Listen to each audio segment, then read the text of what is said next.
we're joined in studio now by Appiah. He's the Executive Director of Child's Rights International. Good morning to you, sir. Yeah, good morning. It's great to see you after a very long time. Yes. We speak on phone and via Zoom, but yes, this is the first time we're meeting in a very long time. I hope you're well. Welcome to TV3. Yes. Thank you. I hope you're doing well. I'm doing well. I mean, no child deserves to be abused in any form. Exactly. But like I just said, there are reports coming out that we are seeing increasing numbers of children who are being abused across the country. First off, if you can tell us what the data is saying. Well, the data outlook suggests that yes, there are cases that there are cases of abuse across the country. And for instance, if you come to our office, what we've done over the years, the last count that we had for this particular quarter is about 35 cases of abuse that we are handling. That is just our office alone. So you look at the issue at the national level. When it comes to the national level, it's only DOSU that do have a very comprehensive data on children. So if you look at, let's go back a bit to look at 2020, 2021, 2022, 23 and 24, then clearly give you a clear picture of what is happening. So when you look at 2020, we did a formal system. These are the reported cases to DOFSU. In 2020, we had 16,586 cases. Wow. Reported. That is within the formal system. And then around 2020, we had lockdown. So clearly, you can, if you want to juxtapose that with people staying at home. Of course, there were reports during that period that there were a lot of pressure increased during lockdown because then people were getting a lot more time staying together, etc. Exactly. So it means that abuse, took place a lot during that time within the family system itself. Without necessarily looking at it from external people committing those offenses. And the record that we also have shows clearly that there's a lot of abuse that happened within the family system. So you look at 2021, there was a bit of drop to 14,000, 580 something, and then in 2022, there was also a bit of, we came to 13,000. Then in 2023, there was a sharp curve of 15,000, going up again. And then there's almost a drop. Getting to the 16,000 that we almost had getting to the 16,000. It's almost, let's say 14,816. So it's almost like the 15,816.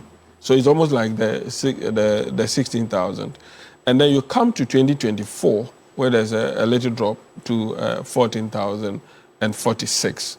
So clearly, if you put it together, in terms of the reported cases, you can say that there's a little bit of decline in terms of how people are abusing. But you cannot necessarily say that they are not abusing, but it's an issue of reporting.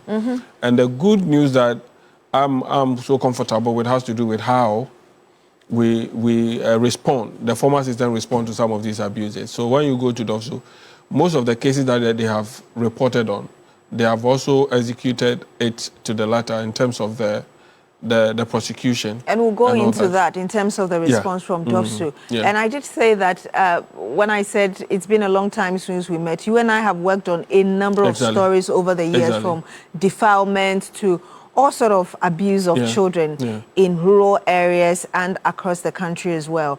You talk about 16,000, now the numbers have reduced. If you can tell us in which forms these abuse take place in the numbers that you've given us. So well, if you look at the league in terms of the number of cases, you see assault as a leading case against children. There's a lot of assault cases against children.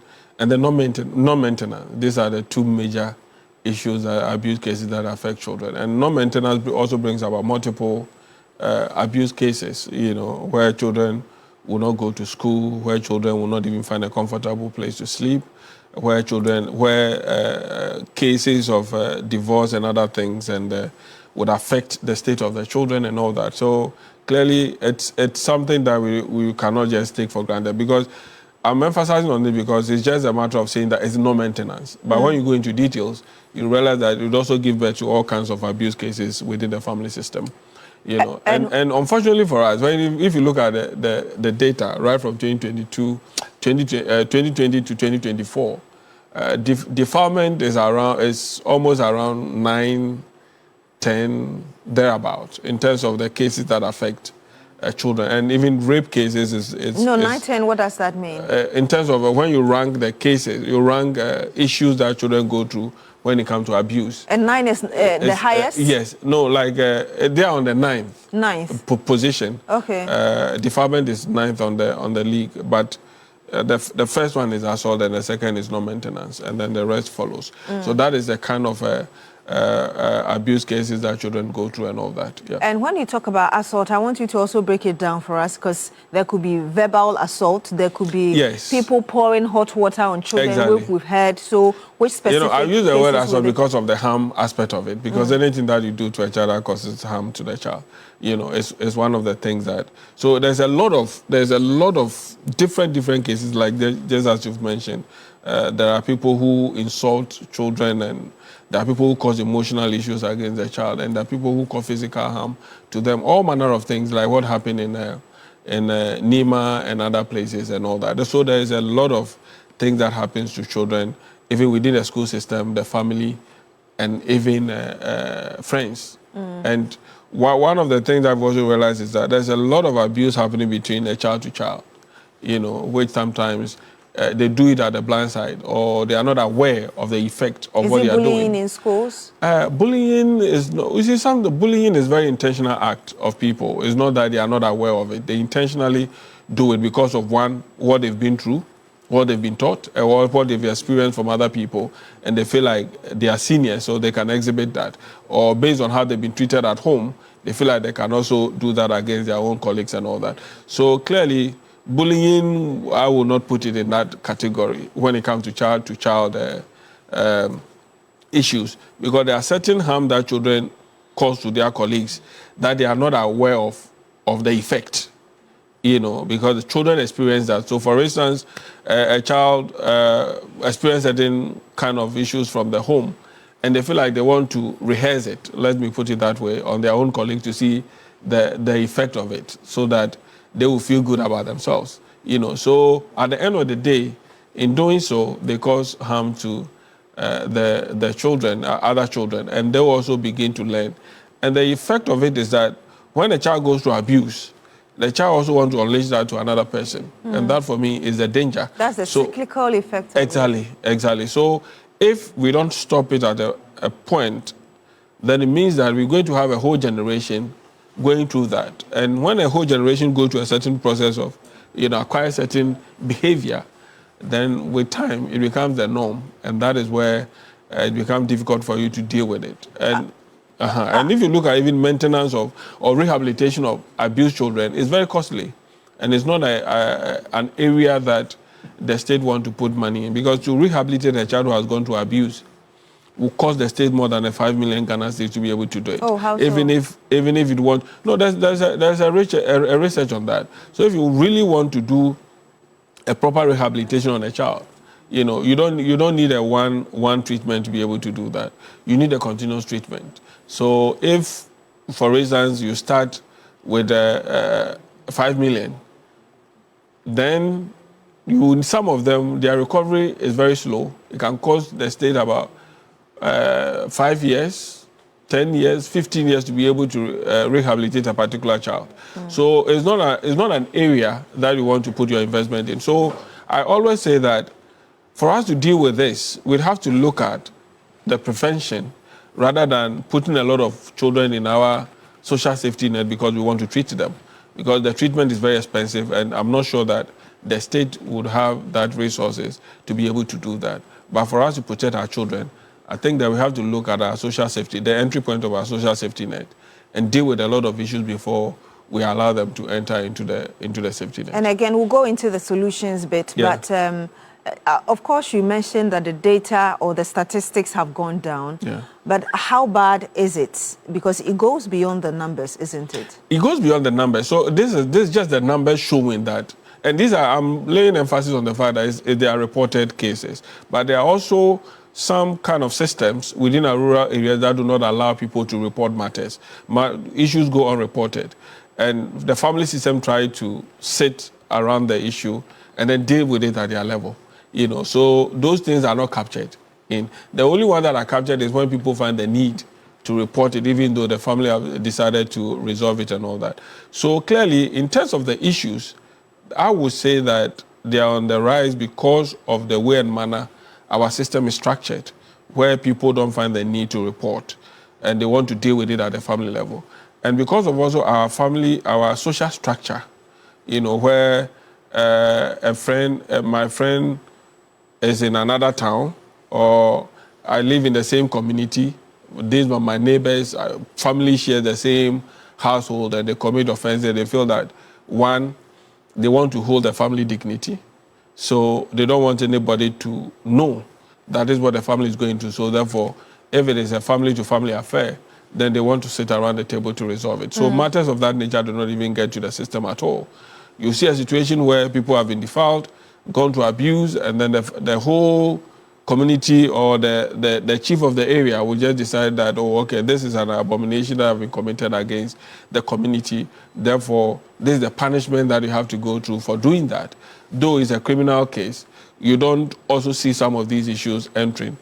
And I believe that it is as a result of it. That's why we see a lot of abuse, because it takes confidence for somebody to commit certain type of abuse against children, especially when it comes to defilement and rape. Because they know they will not be dealt with. They know they will not be dealt with. If they know the consequences or the effect of their actions, I think that it will deter them from doing that. And that is where I feel that our system has not really responded to how we should handle matters of this nature. So we haven't done enough in terms of the system? Yes, of course. I think that the system is not really, because I always say that the byproduct of any system should be able to also do an advocacy, in the sense that people must be aware that when they commit this offense, this is the kind of punishment that they will face, so that it will deter them from doing that. But if you haven't gotten to a level where the system can give us enough issues to raise as an advocacy tool, then the system is not doing what is expected. I will come back for us to continue with our conversation and perhaps the solutions that you've seen, because you even started talking about DOFSU and what DOFSU is doing. But I want us to hit the street and hear some of you speaking to us, really, your thoughts on this matter. As an activist, what I'll encourage the public to do is that even if it is your child, you've given birth to your child, but you don't have some certain right over the child. You don't deprive the child some certain right. And the fact that you are the parent doesn't mean that if the child did something wrong, you can, molest, beat or whatsoever, to the extent of even pouring hot water or something on the child. No, it's abuse, and it is against the fundamental human right of the child. And situations like this, when you are caught, bear in mind that the law will take you on. This world that we are, the schedules and the work and stuff, we have been so busy to extend that even our children, sometimes we have to leave them to a nanny or someone around or someone that stays in the house to take care of the child for you, whilst means you are away. But I think that is not the best way. As a parent, you have to make sure that your child is fine before you leave. Parents should not leave their children in the care of maids, but should make time, despite their busy schedules, to take care and groom their kids, just like how the older generations took care of their kids. One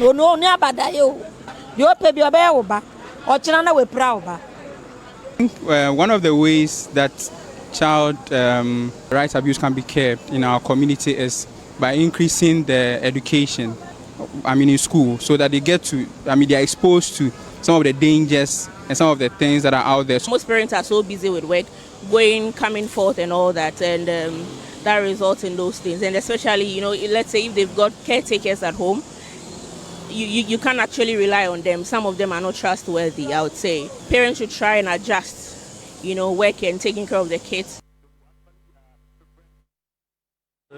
You expressing your views there with us. Mr. Bright Appiah is still in the studio with us. He's Executive Director, Child's Rights International.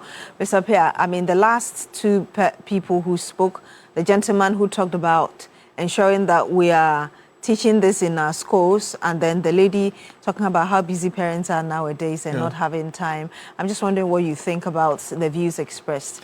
Yes, you see, it boils down to the advocacy that you're talking about. Yes, we are all aware that definitely parents will be busy doing certain things, one thing or the other. That is why the state should be interested in also regulating the environment so that parents just do not leave their children to any ordinary person for care. But the system itself would compel parents to take certain measures to leave their children to someone who is ready and has the capacity to do that. Because when you go to advanced countries, parents are very busy, but it's not easy for you to see parents deciding that they want to leave their child behind. And it's very expensive outside. It's very expensive because, you see, it's a way of also creating a job for somebody to do, knowing that the person can give you that professional charge in terms of the care that the child needs. So it is part of the advocacy that we need to do. And the state must be interested in. You see, the state is always looking at the protection bit of child protection, without necessarily looking at the preventive aspect. You can do so without spending so much by legislating on certain programs that will compel parents to take certain action. Because if you look at the Children's Act, for instance, it situates a child within the family unit system. Yes. So it means that the state itself recognizes that you cannot downplay the role of the family unit, And so because of that, legally, you have given them that mandate to do that. And if you have given that mandate and you feel that like they are not doing what is expected, then it is the responsibility of the state to even step in to develop more laws, to strengthen the very structure, to be able to give us the best that we want to see. But if we are not doing that, then the outcome is what we are seeing, which clearly shows that, yes, we are not doing exactly what is expected of us. So policy formulations, I strongly believe that policy on parenting need to be introduced in our system because of the way work is taking attention of a parent, work is taking attention of even people who are taking care of, because some of them don't even have the capacity to do that. Because one of the things that you need to be able to provide care for a child is that commitment and patience. Because children at a certain level, you cannot just control them. And most of it also, most of the abuse, especially when it comes to assault, is as a result of people not having patience, to be able to provide care. They feel that the child needs to be restricted. You go to certain homes, they give them medications so that they can have the free environment to do whatever they want to do. So those are the issues that I feel we should deal with as a country. And once we are able to do that, we would also make the system run effectively. So, for instance, I have done audit of DOFSU at our level, and we realize that if you look at cases that come to them, compared to the capacity, and also the resources that they have available to deal with it, I will be unfair, to say that they are not doing a lot, because 16,000 to deal with it in a system, and it's about children. It's not easy to handle. And earlier you were mentioning that they're actually prosecuting each case to the end. If you can give us details about that. In very difficult situations. I have been to some of the area DOFSU offices, and sometimes we have to provide assistance. But I think what kind of assistance? Oh, it's financial, it's technical. Sometimes they will need a vehicle to go to certain rural communities, and they don't. And say we are working in those areas. It's part of our work, not because we want to do it, but it's part of the work. So we have to also assist them to be able to go to those rural communities to arrest those people. And in cases that we did that, the court was able to give some of them 25 years, 16 years, 7 years and all that because of the offense that they've committed. So just imagine that the system is putting those measures in place to aid them to do what is expected.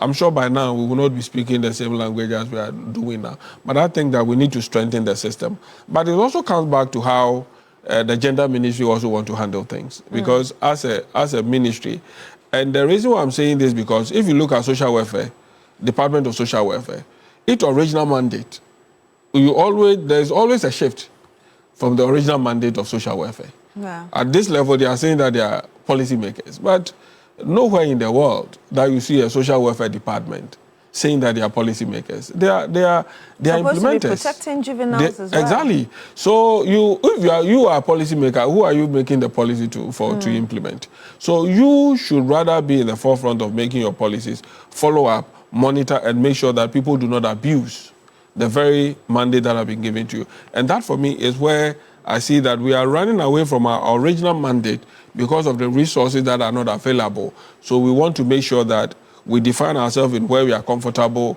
with and then do whatever it is that we can do. Then that ends it. But I think that we have to go back to look at the original mandate of the Department of Social Welfare and equip them to be able to do what is expected of them. I want to take you back a little bit. You mentioned abuses, like you mentioned NEMA. In the data you have, do you have specific areas where these abuses are very high, and what kind of circumstances are in those, aside from the family setting?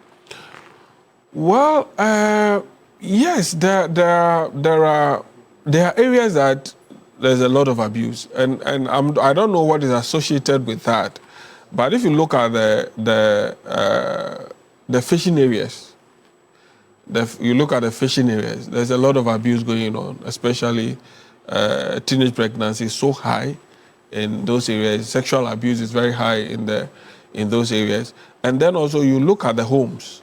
There's a lot of abuse that goes on in the home, and that takes place is relational kind of abuse. And that is not, I'm not saying that parent, but there are maybe uncles are abusing and sleeping with the kids at home and all that. And for me, it's a bit, it's an issue for me because that environment is so close that it is very difficult for you to do any investigation compared to somebody coming from outside to do that and all that. And then there are areas also, like you go to some professional institutions like the hospitals, there's all kinds of abuse going on against children. I don't know why it is that, but we have not done a proper investigation to find out those elements that is contributing to that. But at the appropriate time, we'll carry out some of these things too. And then you go to mining areas too, you see a lot of abuse of children going on there. And that, for me, is something that we should show concern about. And briefly, before you go, I know that recently you sued the government over street children. Yes. I was telling you earlier that we still have a lot of children on our streets now. Just wanted to find out what you're doing about it, even update on the court. Yes, we are still on the case. The Supreme Court gave their decision and directed us to do the right thing in terms of the appropriate forum for us to do that. And we sat down with the lawyers and realized that it's not just an easy road. So we have to gather our data properly. We are done with that, and I'm sure at the appropriate time we will still hit back to the court to do that, because we believe that the approach that the state has used over the years in dealing with street children is not helping, because as we speak, they are back. Yes. At the point you see social welfare doing rescuing, you see police doing rescuing. Now it's the immigration service. We don't know whether GRA will be the next institution to do that. So we want to make sure that we get a decision from the court that will direct how we need to take care of our children. Ms. Appiah, final words. Well, I will urge parents that they should play their role, because if the child will go out and exhibit a different behavior, it shows that there's something wrong in the house. So I will urge parents that they should be mindful of their kids and they should listen to their children. If they do, they will know that there's a lot of things going on in their lives. Indeed. Thank you very much, Mr. Bright Appiah, Executive Director, Child Rights International, for joining us in studio to have this conversation. Thank you.